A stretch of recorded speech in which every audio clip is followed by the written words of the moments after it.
خلک څه ټکونه کوي چې یاره صحافت ځان له یوه دنیا ده، سندره ځان له یوه دنیا ده.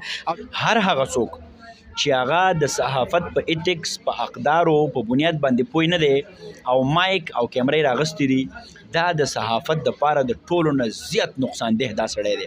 د اشنا غر او غر او غر د ګړې نرخا الله دې خکا جانان ما کوجدن کوي نا. یو یار منبر ته خیږي د هوا قیسې کوي، تیارې تیارې فکرونه د رڼا قیسې کوي، او 350 پیرې مې ورته وویلې چې ستا یمه ساده شانګ لپاره پکې لا بیا قیسې کوي. سلامونه، نیکی هیلې او احترامات قدرمنو سیام خان ما یو ځل بیا د خیال نیوز د خپرونو لړۍ په کړۍ کې ستاسو په درانه خدمت کې حاضر یم. قدرمنو، دا مهال دا شیبې په پیښور کې د افسر الملک افغان صاحب په نوم باندې چې یو ځلانده ستوری د سوشل میډیا یو پیژندلی نوم، یو ستر صحافي شاعر، زه به دا ووایم چې موږ ته خپله هم ډېره زه زده کړه کوو، زه یو مشر ګڼم موږ چې صحافت ته چا رابولي نو هغه یوازینی افسر الملک افغان صاحب دی. خبرې رانه ګډې وډې کېږي د افسر الملک افغان صاحب سره به په جرنالست ایتیک باندې خبرې کوو، بیا به راځو سندرو طرف ته. افسر الملک افغان صاحب په خپرونه کې ته د زړه د کور نه سلام کوم. سړی سیام خان ستا ډېره زیاته مننه کوم، ډېر خوشحاله شوم چې اوس د کشرانو خبرې، لفظونه، د لفظونو جوړښت ترې د مغه دومره ښکلی شوی دی چې ما ته کله کله داسې محسوسېږي چې دا بلکې زه لګیا یم، زه خپرونه شروع کوم، زه انټرو ورکوم. او بل دا د ډېر لوی کمال وکړو، ډېر پخواني غزل نه دی شروع کړه، دا بلکې زما په حافظه کې مستد پاتې شوی و چې یو یار منبر ته خیږي د هوا قصې کوي. په دې کې یو شعر دا هم دی چې زما د خولې به یو ځلې د ده سپکه وانه اوري، د ده خوله وازېده دي او زما قصې کوي. نو ډېره زیاته مننه کوم سیام خان ستا، خوشحاله یم چې دغسې انرجیټک، دغسې توانمن، دغسې تکړه، چابک او غښتلي ځوانان راځي د صحافت دنیا ته. ته په خپله باندې صحافت زده کړې هم کې، بیا په صحافتي اقدارو باندې پویه هم یې. تا زه یو ښه اضافه ګڼم، هر کله راشي بیا راشي، تور توتان دي او ستانه قربان دي. ډېره زیاته مهرباني سر. وایي چې یو شعر راته رایادېږي چې یار د صفت محتاج نه دی، په ګلابونو تر چا شیندلي دي نه. نو موږ ته ستاسو خبرې سر په خپل ځای باندې ډېرې محترمې دي. سره دغې نه به راتېر شو ستاسو د پېژنګلو، چونکې د چا نه پټه نه ده، د سوشل میډیا یو پیژندلی او نوموړی نوم تاسو لرئ په دغه دنیا کې. خو دا به ووایم سر چې ستاسو په ټولنیزو رسنیو کې ما یو ویډیو کتلی او تاسو ویلي چې شانګله د نړۍ د پرمختګ نه لږه شان شاته پاتې شوې ده. دغه پسمانده علاقې افسر الملک افغان صاحب یو غټ شخصیت څنګه وځلاو؟ همداسې د سیام خان په هیومن ډیولپمنټ انډیکس کې یا بشري پرمختګ کچه کې شانګله چې دا د خیبر پښتونخوا په وروستو پاتو ضلعو کې حسابېږي. او دا د ډېره ښکلې پوښتنه وکړه چې یو داسې ضلع چې چېرته اوس هم بنیادي بشري حقونه نشته دی، چېرته تعلیم نشته دی، چېرته روزګار نشته دی، چېرته صحت نشته دی، چېرته سیلګري نشته دی، په هغې کې افسر افغان زیږېده. زه دا ګڼم زمونږ د خلکو مثال څومره چې دا لرې پرتې سیمې دي، دا د للمې د ګل دی. دا هغه ګلي چې دا په خپله باندې په یو شاړه کې روټو کېږي، نه ته څوک ګنده بوټی لري کي، نه څوک ګوډو کې، نه څوک کشیو کې، نه ته څوک اوبه واچوي. خو دا ګل دا ډېر ښایسته ومې، دا ډېر پوخ ومې، دا ډېر مضبوط ومې، د ده رنګ هم ډېر جوت او ډېر واضح وي. زه هم د هغه للمې ګل په مثال باندې ما زه له شانګله بیا له لوڼۍ بیا سټ ګلابات یو وړوکی غوندې کلی دی. حقیقت دا دی چې زما په پوره کلي کې په رسمي توګه باندې په باقاعده ډول چا هم جرنالیزم داسې نه و کړی. په لومبي ځل باندې ما وکړو په خپل کلي کې، چونکې هلته د میډیا رجحان دومره نه و، هسې هم خلک سبقونو له نه راتله. ما ته اوس هم یاد دی چې ما ته به زما مور وی زویا وي ته چې صحافتو کې ته به ډاکټر شې، ته به بیا وي خلکو له علاجونه کې، لکه هغې دا خیال و که نه سبق خو په کلو کې صرف یا ډاکټري ده یا انجینري ده. نو یقینا چې دا یو ډېر ګران عمل و. خو زه بیا هم دا وایم تاریخ په دې باندې ګواه دی چې د نړۍ چې څومره هم لوی لوی نومونه دي، څومره هم اچیورز دي، یا چا چې ګټه او بریا کړې ده په خپل ژوند کې، هغه همیشه د ډېرې یو کمزوري سیمې نه راغلي دي. ځکه چې هغلته تا ته یو احساسي چې څه کول دي. هغه یو پیره یو داسې پیرنټس ډے و، نو یو والد صاحب سټیج ته ودرېد، زما دا زوی چې دی ده ته ما لیپټاپ هم راوړی دی، کمره مې ولم جدا ورکړې ده، دی په ګاډي کې سکول ته راځي، وي دی بیا هم پوزیشن نه لي، او دا بل ماشوم چې دی د سره نه لیپټاپ شته، نه ګاډی، نه کمره، او دا پوزیشن هولډر دی. نو هغه استاد چې راپاڅېد هغه وایي تا خپل زوی له هر څه ورکړي دي، نو دی د څه لپاره محنت وکړي؟ محنت خو هله کېږي چې دا سره څه نه وي که نه. نو په شانګله کې څه نه و، نو ما محنت وکړو، هغې زه پېښور ته راوستم او بیا پوره دنیا کې وګرځېدو. هغې زما نه افسر افغان جوړ کړو. ټولو ځوانانو ته زه دا ویل غواړم چې څومره هم وروستو پاتې سیمې دي په هغې کې ډېر پوټنشل دی، ډېره انرژي ده، خو تاسو چابک اوسئ، کمیټډ اوسئ. د دنیا یو طاقت هم تاسو د پرمختګ نه نشي منع کولی. سمه ده. سر خوشحاله راته اوسئ. یو سر دغه بل کوېسچن زما په ذهن کې د ډېر وخت نه چورلیږي. زه به دویم سر تاسو صحافت هم کوو، د هغې تر څنګ تاسو ټپم کوئ او تاسو د دغې باندې دغې کلک ملاتړ کوئ چې سندره د پرمختللي قام ریپرزنټیشن کوي. سر بیا خلک څه ټکونه کوي چې یاره صحافت ځان له یوه دنیا ده، سندره ځان له یوه دنیا ده، او بیا زمونږ تاسو ته پته ده سر چې خلکو ته کم نظر کوي. نو تاسو په دغه څه فکر کوئ؟ دا ستاسو مینه ده، عادي لسونه ورکړو. دې کې هېڅ شک نشته دی چې صحافت یو بیله دنیا ده. ما چونکې جرنالیزم کړی دی په خپله باندې، او ټپه یو بیله دنیا ده.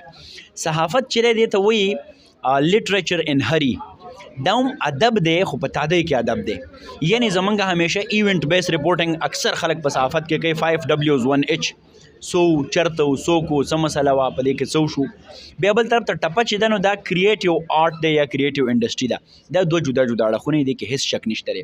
خو زه دې کې یوه خبره دا کول غواړم، لکه صحافت عموما موږ سټوري فایلینګ ته ویو، موږ په قصو پسې ګرځو. دغسې ما کې د صحافت سره سره د ادب یا د شعر یا د فرهنګ جراثیم هم دي. زه دا ګڼم چې الله تعالی یو انسان ته کم صلاحیتونه ورکړي او دا دی د الله په کائنات کې د الله د مخلوق دپاره په کار نه راولي، د هغو د خوشحالۍ، د سوکالۍ، د جمالیتي حس د پیاوړتیا سبب نه ګرځوي، نو دا دی خیانت کوي. دا دی د الله تعالی د هغه سپارښتې د انعام یا د ورکړې سره زیاتی کوي کومه چې الله درته ورکړې ده. چونکې ما جرنالیزم وکړو، ډګري ما سره هغه ده. بل طرف ته ما کې کریټیویټي وه، ما ټپه یادولی شوه، ما ټپه کولی شوه، ما شعر لیکلی شو، ما شعر یادولی شو. نو دا دواړه زما اړخونه او رنګونه دي. زه دا ګڼم چې انسان کې چې څومره ډېر اړخونه وي، د ده څومره ګڼ اړخیز شخصیت، لکه خوشحال بابا ته ګوره. خوشحال بابا په یو وخت باندې یو ډېر ښه ښکاري و، یو ډېر ښه جنګجو، یو ډېر ښه شاعر و، یو ډېر ښه د جیلونه هم تیر کړي دي، صبر قناعت برداشت والا و، د جنګونه هم کړي دي. نو د ټول صلاحیتونه دنیا له ورکړي دي. دغسې باچا خان بابا ته ګوره، هغه یو ښه صحافي هم و، پښتون مجله د دې ژوندۍ نښه ده په زما خیال دی په 1988 کې چې دا په باقاعده ډول شروع شوه. دغسې باچا خان بابا یو ښه سالار و، یو ښه لیډر و. نو زه یم ما کې چې کوم صلاحیتونه دي هغه که د صحافت دي او هغه که د ثقافت دي، نو په کار ده چې هغه رنګونه زما نه مړه نه شي، هغه زه دنیا ته ورکړم. نو ځکه زه صحافت هم کوم، هغه ډیجیټل جرنالیزم دی، هغه سټیزن جرنالیزم دی، او ځکه زه ټپه هم کوم، ځکه زه سندره هم وایم، ځکه زه چاربیته هم وایم. ډېره صحیح خبره مو وکړه. سر دا هم راته زیاته کوي سر چې صحافت ته عبادت ویلی کېږي او دا ډېره مقدسه ده، ډېره مقدره ده. اوس خو په دغه لړۍ کې، په دغه کار کې ان پروفیشنل خلک راووتل، دغه خپل زیار دغه کار کوي، ترسره کوي. سر د دغه خلکو په معاشره باندې څه سایډ افیکټ شته که نشته؟ کوي نو روکتام به یې څنګه کېږي؟ یو خو تا چې څنګه خبره وکړه، یقینا چې دا زه ایمانا او یقینا وایم، او دا زما ډېره پاکه سپېڅلې جذبه ده. زه که صحافت کومه، که ټپه، که چاربیته، که څه هم کومه د ډیجیټل جرنالیزم د لارې یا د سوشل میډیا د لارې، هغه زه ټیک ټاک د عبادت په جذبه باندې کومه. عبادت دې ته وایي چې موږ خپل خالق خوشحاله وساتو، هغه زمونږ خالق دی، موږ د هغه تخلیق او موږ د خالق مخلوق چې دی نو هغه خوشحاله وساتو. یعنی الله تعالی ته وایي د خدمت ضرورت نشته دی، د هغه د بندیانو خدمت په اصل کې د الله تعالی خدمت دی، او دا یو ډېر لوی عبادت دی. صحافت بې نور عبادت داسې دی چې چېرته هم په دې ټولنه کې بېوسي ده، بېکسي ده، جړا ده، انګولا ده، لوږه ده، نو د دې موږ یو ښکلې سټوري تیارو، موږ یې دنیا ته ښیو، بیا دنیا د هغې په بنیاد باندې خلکو سره مرستې هم کوي، مدد هم کوي، تر دې پورې چې په صحافت کې د ملکونو بنیادی پالیسیز چینج کیږي، ته د ملک په جوړښت کې یو بنیادی کردار لوبولی شي. نو دې وجې نه صحافت ته عبادت ویلی شوي دي. او زه دا ګڼم، دا کومه بله پوښتنه چې تا وکړه، هر هغه څوک چې هغه د صحافت په ایتکس، په اقدارو په بنیاد باندې پوه نه دی او مایک او کیمرې راغستې دي، دا د صحافت دپاره د ټولو نه زیات نقصان ده دا سړی دی. ځکه چې ته ماشوم له چاړه په لاس کې ورکه، هم دغه چاړه ده چې په دې مڼه کټ کېږي، په دې سبزي کټ کېږي، په دې ګازره کټ کېږي، خو دا ته ماشوم له په لاس کې ورکړه، نو یا به یې په خپل پتون کټ کړی، یا به یې په خپل سر والی. دغسې بغیر د ټریننګ نه، د جرنالیزم نه، بغیر د ډګرۍ نه، بغیر د روزنې پالنې نه، دا مایک او دا کیمره چې چاته ورکړي دی ډېر لوی نقصان ورکوي ټولنې ته. ځکه چې زه دا وایم، دا یوازې صحافي نه، په ټولنه کې هر هغه سړی چې هغه د هغه چیز په بنیاد او په مغز باندې نه یې پوهه، لکه هغه وایي که نه چې نیم حکیم خطر جان او نیم ملا خطر ایمان. هر څیز چې تا پوخ کړی نه وي، تا پکې سپیشلایزیشن نه کړي، ستا ایکسپرټي پکې نه راغلي او هغه ته پریکټس کې، نو ته د معاشرې دپاره ناسور جوړېږي. او موږ ولیدو په دې وروستیو کې سو کال ځان ته جرنلسټ وایي، چا به 10 فیل کړی، چا به 12، دا خفه کېږي د نه، خو هغه ملګري پوهېږي نه. اوس که ستاسو مینه د خو راشئ کې به نو صحافتي ټریننګز کېږي، ادارې دي، دنیا لګیا ده په دې باندې. د صحافت مطلب دا نه دی چې زه تا کېنوم او بیا تا نه ګډې وډې سوالونه کوم، تپوسونه کوم یا ستا تضحیک او تذلیل کوم، بلکې صحافت خو دومره مقدسه پیشه ده چې تا له څوک وخت درکړي، تا سره کینی، نو د هغه عزت په تا باندې لازم شو. ما دا ډېر مخکې ویلي، په سوال کولو کې او په بدتمیزۍ کې ډېر لوی فرق دی. اخرى او انغره والا خبره ده. نو زه دا ډېر په افسوس سره وایم چې نن سبا چې کومه نیو میډیا راله، نو هغې زمونږ دومره امچور او انټرین خلک مخې ته راوسته چې کله کله مونږ هم شرمېږو ځان ته صحافي نه شو ویلی. مونږ یو خلک به چې ته هم هغه پلان یې. نو د دې وجې نه زه دا وایم چې څومره ملګري دي، زه ټول انکریج کول غواړم، د پښتنې سیمې دي، زمونږ کشران دي، خو اول دې ټریننګ وکړي، لرننګ دې وکړي، په صحافتي اقدارو دې پوه شي، جرنلسټک ایتکس دې ولري او بیا دې صحافت کوي. دا خو څه مسله نه ده، خو به هر حال تا پوښتنه وکړه. نو زه دا ګڼم چې هر هغه څوک چې ټرین نه دی، هغه سره سیلف سینسرشپ نشته دی، هغه سره خپل علم نشته دی او صحافت ته روزي، دا د صحافت دپاره ډېر لوی نقصان ورکولی شي. د دومره حسن سره دومره مینه، دا زړه مې غواړي چې درزار شي سړی. سر ستاسو ټپه هم په ټولنه کې ډېره درته خوښېږي او خلک در سره ډېره مینه کوي. که کومه ټپې مو را سره را شریکې کړئ نو ډېر خوند به وکړي. بالکل به در شریکې کوم، څنګه چې ما تا ته وویې زما چونکې 2-3 اړخونه دي.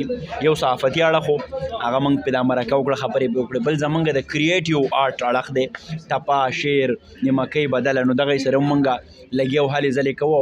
هغه هنرمند وژلو ته نه پرېږدو، حالان کې خلکو پې ډېر کوششونه کړي دي، ګزارونه یې کړي دي چې دا مړ شي. خو زه وایم چې یو خوار مې اشنا کړی دی، زردار به پې وهم، یو سر مې پیدا کړی دی، سردار به پې وهم، او د دواړو لاسو ګوتې مې خوړلې مزدورو، د خپو ګوتې مې جوړې دي، ستار به پې وهم. نو دا به جاري وي، دا ستار به مونږ غږو. تا له ټپو غوښتنه وکړه، نو ښه هغه کم کې چې 2-3 پیرې راځي، نو خو داسې دی چې او نن خو مې ډېر او ډېر او ډېر یادېږي یارانو،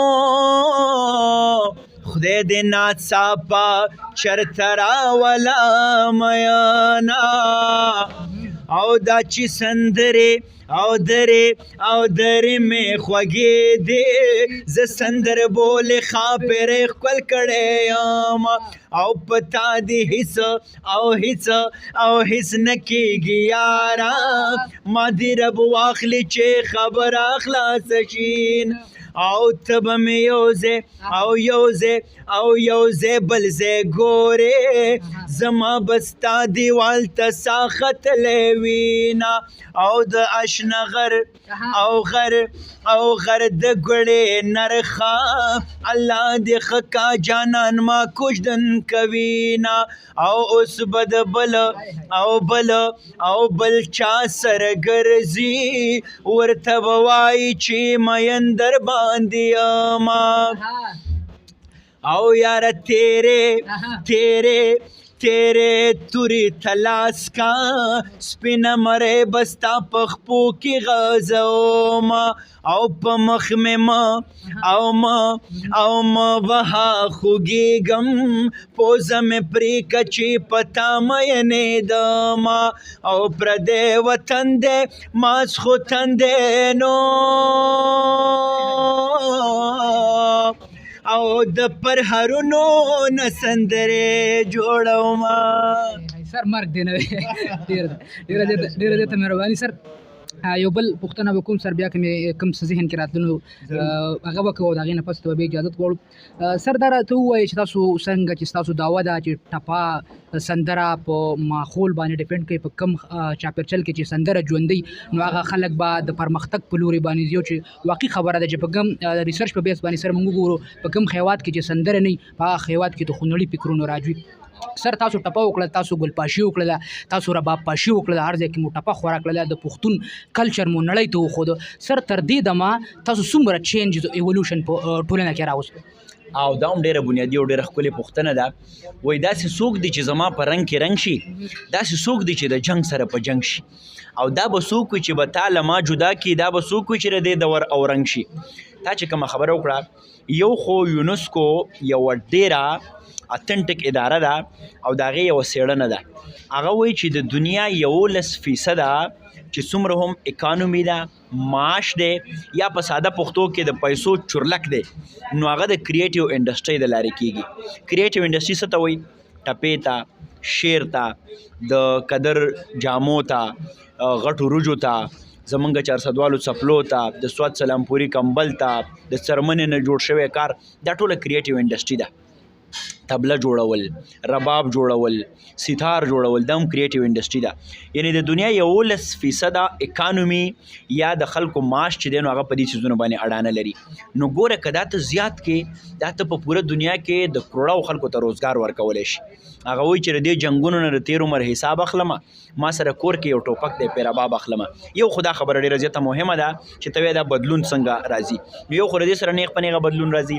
لکه مثال به یې زه داسې درکړمه چې فرض کا زمونږ د سوات د سلامپور کمبل که مونږ د افغانستان لغمان ته ولیږو په دلو دلو، او د هغه ځای نه د چمړې جوړ شوي څیزونه مونږ په پېښور او په سوات کې مارکیټ کو، نو د دواړو طرف ته به اقتصادي ونډه کې مونږ یو ډېر لوی کردار ولوبو.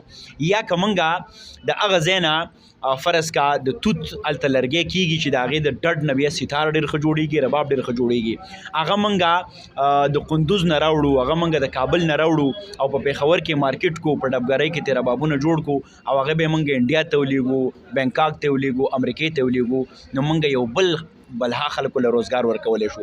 یا که د دې تر څنګه مونږ خپل د غني شربت چې مونږ ته پیپسي دنیا د کم ځای نه راورسو، خو زما او ستا د غني شربت ما ته هم نسکو، الان کې هغه ارګینیک هم دی، د صحت دپاره هم، دا کریټیو انډسټري ده. یوه خو دا خبره. دویمه ده که چېرته دلته مونږ هنر سره مینه وکړو، هنر ته مونږ په یو وسیع ذهن باندې وګورو، ډلې ډلې سندرغاړي به د دې ځای نه هندوستان ته ځي، د دې ځای نه به کابل ته ځي، د دې ځای نه به امریکا ته ځي، نو دا به د ډالرو ایکسچینج کېږي، د پیسو ایکسچینج به کېږي، د هغه ځای نه به ډلې ډلې خلک دلته راځي، نو مونږ به یو نوي کلتور سره هم متعارف کېږو، زمونږ به ذهني ښکلا هم را جوړېږي، مونږ ته به د دنیا اندازه هم لګي چې په امریکا کې څه روان دي، په لندن کې څه روان دي. نو زمونږ کم خلک چې په ټپه، په شعر، په کریټیو انډسټرۍ په دې پابندي لګول غواړي، د دې خلکو مثال د کوی د چیندخي، دیو باره دنیا لیدلی نه، دیو ته پته نشته چې کریټیویټي څه شی دی. الله تعالی په خپله یو ډېر لوی مصور دی. دا کائنات چې دی دا د الله تعالی شاهکار تخلیق دی، دا غرونه، دا سیندونه، دا ونې، دا نخترونه، نو الله تعالی په خپله باندې مصور دی. انسان د الله تعالی شاهکار تخلیق دی. لقد خلقنا الانسان فی احسن تقویم، دا الله تعالی په خپله باندې دا تخلیق کړی دی. لہذا دا ټوله د کریټیویټي په زمره کې راځي. کریټیویټي د دنیا یو سافت، یو پوست، یو ښکلی عمل دی، په کار ده چې دا کېږي. د دې سره تا د بدلون خبره وکړه، د دې سره یو واضحه بدلون داسې راتلی شي چې که فرض کا ته هم کریټیو یې، زه هم کریټیو یم، ته هم د شعر، ادب، د تاریخ، د کلتور، د معاش، د جغرافیې منونکی او زه هم د دې منونکی یم، زما او ستا ترمنځ هېڅ شر نشي راتلی. خوشحال بابا ډېر مخکې ویلی دي چې بندوبست د کائنات شي په خبرو، یو تر سلو صدقه شه سل تر زرو، دا هم کریټیویټي ده، دا جمهوري عمل دی. خو کوم سړی چې دا کریټیویټي قتلی، نو هغه ستا مکالمه قتلی، هغه ستا خبرې اترې قتلی، او چېرته چې خبره قتل شي نو هلته د ټوپک په شپېلۍ باندې خبره کېږي، هلته په ډز باندې خبره کېږي. نو دا موږ چې کوم منډې ترړې وهو چې چېرته مو ټپه کړې، چېرته مو خبره کړې، چېرته مو سندره ویلې، د دې یوازینۍ مدعا هم دا ده چې د الله په کائنات کې انسان ته ځکه اهل زبان ویلی شوی دی چې د ده دوه چټاکۍ ژبه ده، خدای به په خبره باندې خبره خلاصوي، او سنډه چې دی د هغه یو دومره ژبه به ما خیال دی نیمه دړۍ خو به خو هغه ښکر ورکوي، هغې وایي دا چا ځناور دی او موږ انسانانو. نو زموږ د دې ټولو څیزونو مدعا هم دا ده چې انسان ډېر لوی تخلیق دی، ته به کله هم انسان وژنې نه، بلکې د انسان خبره به اورې، ډایلاګ، مکالمه، خبره به د هغه سره په خبرې خلاصې.